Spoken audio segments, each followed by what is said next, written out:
नमस्कार, मैं डॉक्टर हरीश भल्ला, किस्सा गो, स्टोरी टेलर। वैसे तो मैं डॉक्टर हूं, पर मुझे कहानियां सुनाने का बचपन से शौक है। आज मैं आपको सुना रहा हूं बिना का गीत माला की कहानी। लगभग 70 वर्ष पहले भारत के पहले सूचना और प्रसारण मंत्री की एक सनक ने भारतीय श्रोताओं के लिए सबसे प्रतिष्ठित रेडियो कार्यक्रम को जन्म दे दिया। 1952 में पहले आम चुनावों में पंडित नेहरू के नेतृत्व में कांग्रेस पार्टी भारी बहुमत से सत्ता में आई। सूचना और प्रसारण मंत्रालय का कार्यभार संभालने के लिए पंडित नेहरू द्वारा बालकृष्ण विश्वनाथ केसकर को चुना गया। केसकर कुछ विषयों पर मजबूत राय रखने वाले व्यक्ति थे। उनका कार्यकाल कई विवादास्पद निर्णयों के लिए जाना जाता था, जिसमें रेडियो पर क्रिकेट कमेंट्री पर अल्पकालीन प्रतिबंध, साथ ही ऑल इंडिया रेडियो AIR कार्यक्रमों में हारमोनियम के उपयोग पर प्रतिबंध शामिल है। लेकिन केसकर के जिस फैसले ने भविष्य को सबसे ज्यादा प्रभावित किया, वह था उनका आकाशवाणी से फिल्म संगीत पर प्रतिबंध लगाने का फैसला।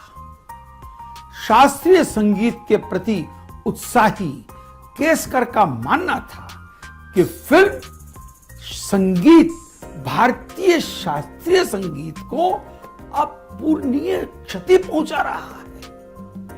शुरू में आकाशवाणी पर केवल 10% एयर टाइम के लिए फिल्म संगीत को सीमित करने के बाद उन्होंने अंततः ऐसे कदम उठाए जिससे हिंदी फिल्मी गाने आकाशवाणी के लिए अवांछित बन गए। फिल्म उद्योग से काफी सार्वजनिक आक्रोश के साथ साथ विरोध भी हुआ, लेकिन केसकर नहीं माने। केसकर का बैन जल्द ही दूसरी पार्टी के लिए भाग्यवान साबित हो गया। 1925 में स्थापित रेडियो कोलंबो दुनिया का सबसे दूसरा पुराना रेडियो स्टेशन है। वर्ल्ड वॉर II के दौरान यह radio south east Asia command SEAC बन गया। मित्र राष्ट्रों के लिए दक्षिण पूर्व एशिया में फैली सेना को संदेश भेजने का एक प्रभावी साधन।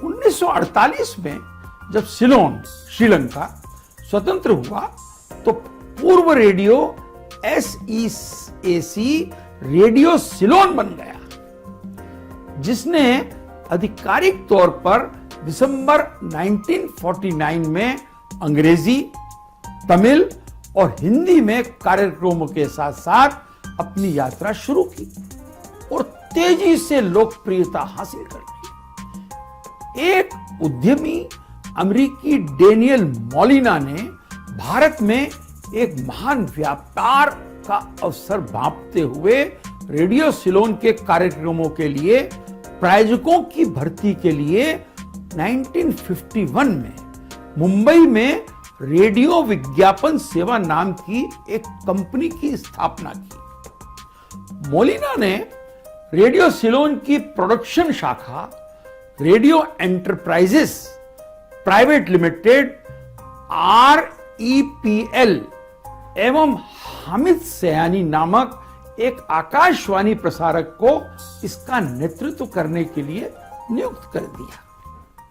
हिंदी फिल्मी गानों के ऑफ एयर हो जाने से रेडियो सिलोन को एक सुनहरा मौका मिल गया था, लेकिन हामिद सयानी को 25 रुपए हर हफ्ते के मामूली बजट पर एक हिंदी फिल्म गीत कार्यक्रम के लिए निर्माता और लेखक नहीं मिल पा रहे थे। आखिरकार उन्होंने अपने छोटे भाई अमीन सयानी को ही साथ रखने का फैसला कर लिया। लगभग इसी समय स्वीडिश कंपनी सीबा ने भारत में अपना टूथपेस्ट ब्रांड बिना का टॉप लॉन्च किया। अपने ब्रांड को बढ़ावा देने के लिए उन्होंने रेडियो सिलोन पर एक नया हिंदी फिल्म गीत आधारित कार्यक्रम प्रायोजित करने का फैसला किया। इस प्रकार प्रतिष्ठित बिना का गीत माला का जन्म हुआ। अमीन सयानी ने हर बुधवार शाम को प्रसारित होने वाली गीत माला की मेजबानी की। 1952 और 53 के दौरान कार्यक्रम में उल्टी गिनती का प्रारूप नहीं था, वो 1954 में बदला गया।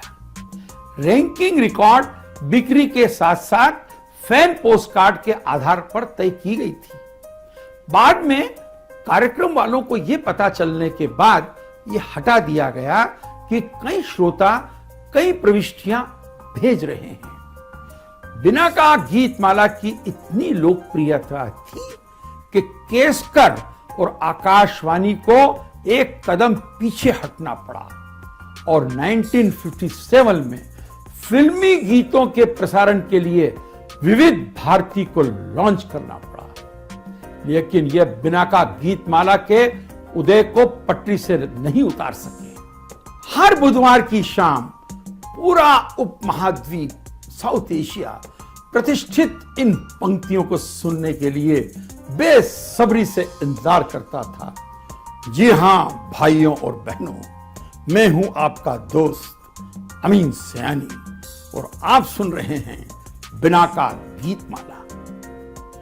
गीत माला और सयानी की शानदार साझेदारी रेडियो सिलोन के साथ 1989 तक जारी रही, जब यह स्थायी रूप से विविध भारती में चला गया।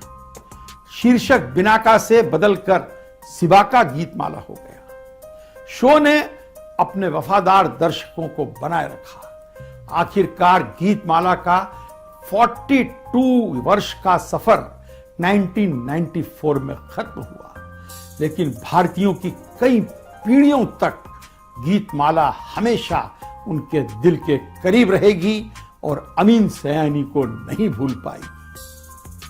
कैसी लगी आपको बिना का गीत माला की कहानी?